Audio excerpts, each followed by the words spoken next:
watching the matchup last season, it was a two-game series in Rochester. The only other meeting between these two teams was in the tournament. Here's Gagne sprinting and scoring! Alex Gagne flying in and puts New Hampshire on top by a pair. So a lot of youth for the forwards on this power play, but his own, he threads a pass for a score! On the near side, Scout Truman puts it home, and Lowell strikes first. It's 1-0. Shot from Meehan on to Robble, makes the save, loose in front, Cole scores! We're tied! Back at the point, moved far side to Terra, pass to the near side, Brar, and a big-time stop by Helston.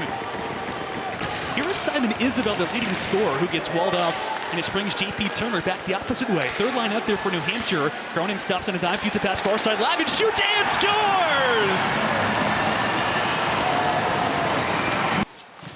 Nick Anderson quarterbacks the break. Here's Carpentier in the offensive zone, leaves a pass, shot, score! Owen Cole!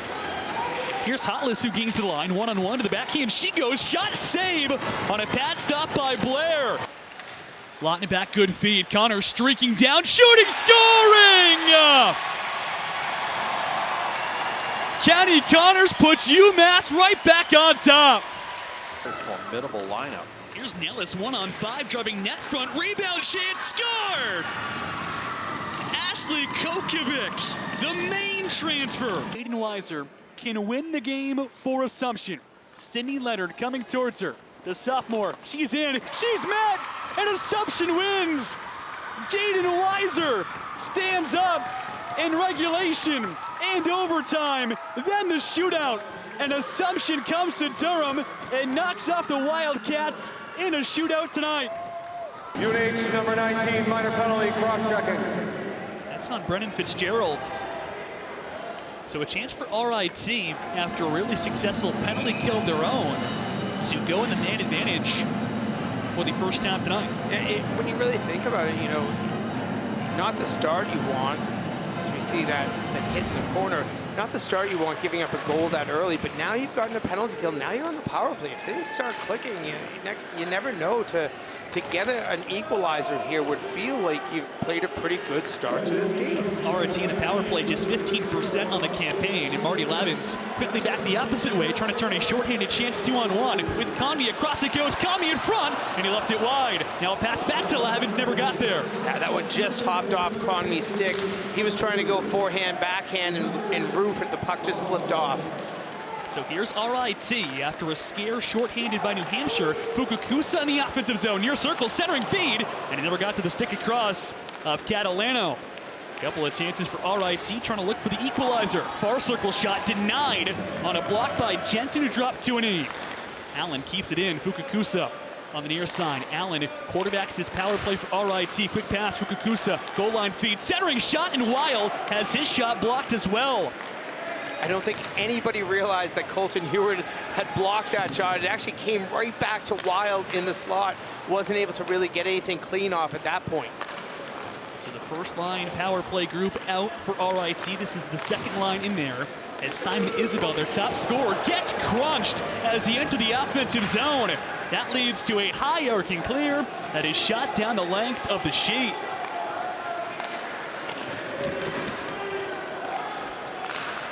Reed wheels it right back in, and this New Hampshire penalty kill, which was called excellent by head coach Mike Souza after the game against Maine last time out. Up to a good start tonight. They kill penalties at a 88.5% clip. And RIT trying to get in the zone too quick is offside. Yeah, but I mean, we'll go back to what we said about RIT is when you're over 85%, you've got to be pretty happy with your kill. And 88.5%, certainly UNH has done a lot of things. We saw them get up ice there. When they can get up on a shorthanded bid, they're not afraid to take some chances. They will develop odd man rushes just based on some of their speed. Their neutral zone speed is elite. 10 seconds remain in this Fitzgerald cross-check, who was caught in the classic situation of the referees got the second guy. This one is in on the tip as Fitzgerald is released. This puck goes wheeled down. It will be icing with the sides each with 5 skaters on. And Microgenakis will touch up for RIT. The grad student captain his 135th game as an RIT Tiger tonight. Number 4 in black and orange for the visitors from Rochester. You mentioned off the top, hasn't been the best start to the season for RIT, but man, has this been a successful program in Atlantic Hockey America under Wayne Wilson since they elevated from Division III. Didn't take them long to reach a Frozen Four, the only Atlantic hockey team to ever reach a Frozen Four. I mean, they have done some great things under Wayne Wilson. Well, we mentioned the matchup last season. It was a 2-game series in Rochester. The only other meeting between these two teams was in the tournament. Here's Gagné sprinting and scoring! Alex Gagné flying in and puts New Hampshire on top by a pair.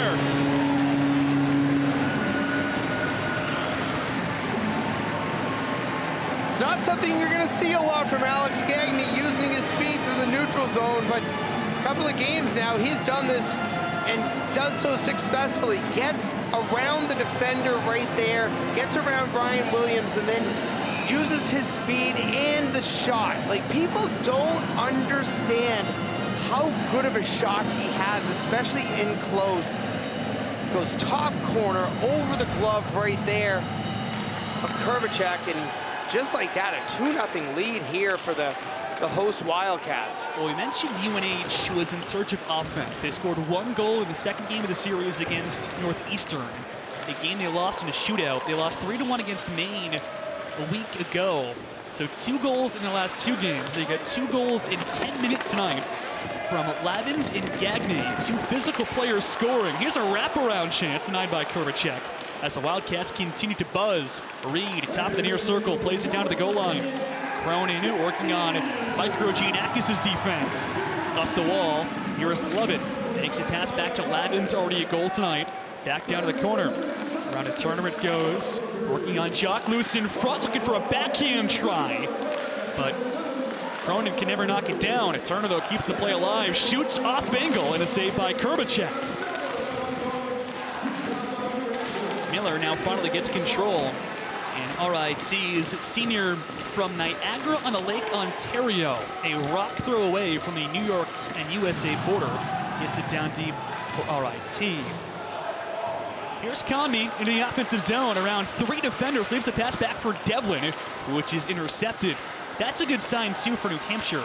2 goals, and we haven't mentioned Conmee, Devlin, or LeClaire on any of them. A little bit crazy, right? Your top line playing together for the first time this season, and they are, I mean, when you have that depth and you get a goal from a defenseman, you get a goal from your third line, I mean, that is ideal.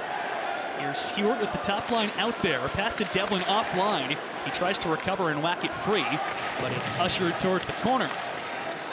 All right, see, on their heels is Conmee, and there's a drive, which is stopped by Krvacek. Wildcats are buzzing, and 12 minutes in, they are all over RIT right now, on top by a pair.